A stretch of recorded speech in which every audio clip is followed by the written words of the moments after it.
Snail का नियम में जो है सो ये बराबर में नहीं रहेगा, है ना, इसको कर देंगे अनुपात में। तो आज उसी को समझेंगे हम लोग, प्रकाश का अपवर्तन समझेंगे आज। और प्रकाश का अपवर्तन में क्या होता है, रिफ्रैक्शन ऑफ लाइट बोलते हैं इंग्लिश में।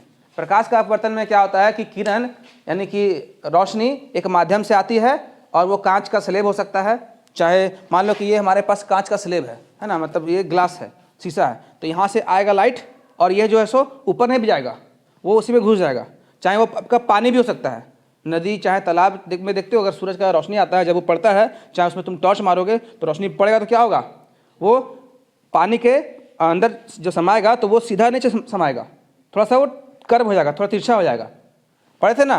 प्रकाश का अपवर्तन क्या होता है जी, कि प्रकाश की किरण जब वायु माध्यम से चाहे सरल माध्यम से विरल माध्यम में आती है, मतलब हवा से, हवा हमारे इन्वायरमेंट में क्या हवा है, हवा से जब रोशनी आएगा और जब वो कांच का स्लेब में चाहे पानी में घुसेगा तो क्या हो जाएगा, थोड़ा सा तिरछा हो जाएगा। मान लीजिए कि आपका ये पानी का लेयर है ना, ये पानी मान नदी है चाहे तालाब है, यहाँ से रोशनी आएगा तो ये ऐसे नहीं जाएगा, ये थोड़ा सा क्या हो जाएगा, टेढ़ा हो जाएगा, ठीक है। और ये हमारा क्या हो जाएगा, ये काल्पनिक हो जाएगा, मतलब ये ऐसा होना चाहिए लेकिन होगा नहीं। यही क्या है प्रकाश का अपवर्तन, यानी कि जितना आपका यहाँ से गया वो थोड़ा सा कर्व हो जाएगा। और यहाँ पे जो है सो आप एक बना लीजिए ये अभिलंब, है ना, क्या समझ में आया। यहाँ पे जो आई है और ये जो आर है दोनों इक्वल नहीं रहेगा, ये रहेगा अनुपात में, है ना, वही पढ़ने वाले हैं, समझिए। तो स्नेल का नियम क्या कहता है, प्रकाश का अपवर्तन में आपतन कोण की जया मतलब होता है आपतन कोण का माप, ठीक है, इसको बोलते हैं साइन आई, तथा अपवर्तन कोण की जया साइन आर का अनुपात स्थिर रहता है ना, उसे क्या बोलते हैं, स्नेल का नियम। अब यहाँ पे हमने एक डायग्राम छापा है, ये देख रहे हैं, ये डायग्राम आपका जो है सो प्रकाश का अपवर्तन से लिया गया है। और इसमें जो हमने ये बॉक्स बनाया है, ये बॉक्स नहीं है, ये क्या है, कांच है, मतलब आप बोल सकते हैं ग्लास, शीशा, है ना, यहाँ लिख दिया हमने हिंदी में कांच। और ये कांच का स्लेब है, कांच का स्लेब देखें आप लोग, बहुत सारे ऑफिस में लोग टेबल पर रखते हैं उसको, कांच का टुकड़ा को, है ना, नीचे मैप लगा, मैप को अगर किसी के ऑफिस में टेबल है तो मैप में लगा देता है, मैप वगैरह लगा देता है, बिछा देता है, उसमें फिर स्लैब रख देता है, वैसे ही स्लैब। या फिर समझ जाओ कि जो ऑफिस में हम लोग घुसते हैं तो वो जो दरवाज़ा होता है कांच का, उसी को अगर हम बिछा देंगे तो स्लैब हो गया, वो स्लैब ही है वो, ठीक है। तो कांच का स्लैब ये दिया हुआ है। और ये क्या है, आपतित किरण, इंसिडेंट रे। तो यहाँ से रोशनी क्या है, हमने यहाँ से मान लो कि टॉर्च को मारा, ठीक है, ये मान लीजिए कि हमारा टॉर्च है, ठीक है, यहाँ से हमने लाइट मारा, तो ये लाइट क्या किया, यहाँ से आपतित किरण जो है सो ये तल पे गया, इसको बोलते हैं तल, मतलब बोल सकते हैं पॉइंट।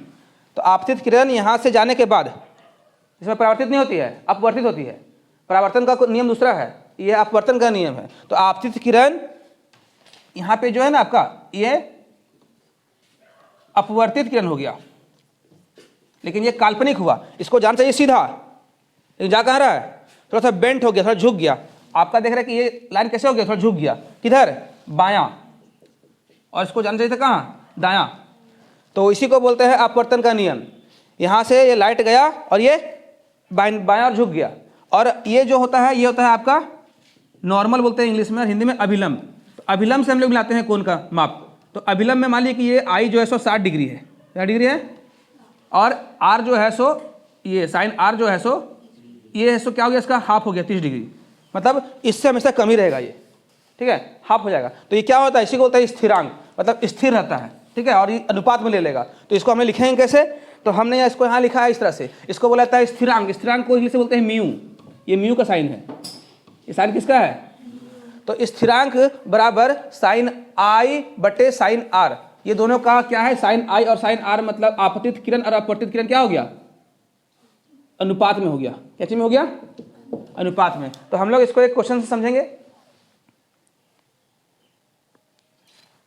हम लोग समझेंगे क्वेश्चन से। जैसे आप लोग मैथ में पढ़े थे, क्लास 10th में पढ़े ही है ना, चैप्टर 8 क्या पढ़ा है कि साइन 60 डिग्री 30 डिग्री, तो वही आपको यहाँ पे वैल्यू लगाना है। तो सॉल्यूशन करते हैं। तो साइन 60 का वैल्यू क्या होता है बताओ, √3/2 हमने लिख दिया, और डिवाइड, और साइन 30 का 1/2।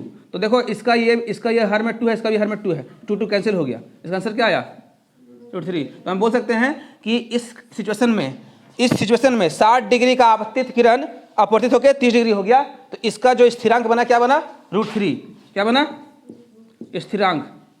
इसका स्थिरांक बोले तो ये म्यू, कितना बना, √3, है ना। मात्रक ले सकते हो, कोई दिक्कत नहीं है, या ले सकते हो इकाई चाहे यूनिट, है ना। तो ये इसका कहानी है, समझ में आया। एक बार हम फिर से पढ़ लेते हैं। स्नेल का नियम क्या कहता है, आपतित किरण अपवर्तित होकर के जो है सो आपतित किरण को I बोलते हैं और अपवर्तित किरण को R बोलते हैं, और इन दोनों को साइन I साइन R कहा गया है। इसलिए इसको आप इस ले सकते हैं साइन R की जगह, है ना।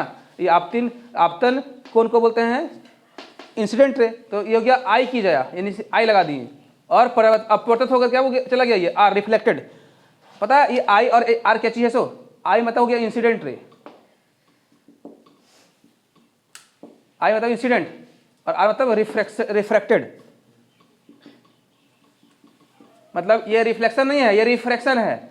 रिफ्लेक्शन और रिफ्रैक्शन में कन्फ्यूजन होता है, तो वही हम यहाँ लिखे हुए हैं साइन I साइन R, ठीक है। तो एक बार आप लोग रिपीट कीजिए, क्या है, प्रकाश का अपवर्तन में क्या होता है, बताओ। आपतन कोण की जया, ये जया क्या है, कोण का माप, कोण का माप। तो कोण, आपतन कोण का माप तथा अपवर्तन कोण का माप क्या होता है, अनुपात में होता है।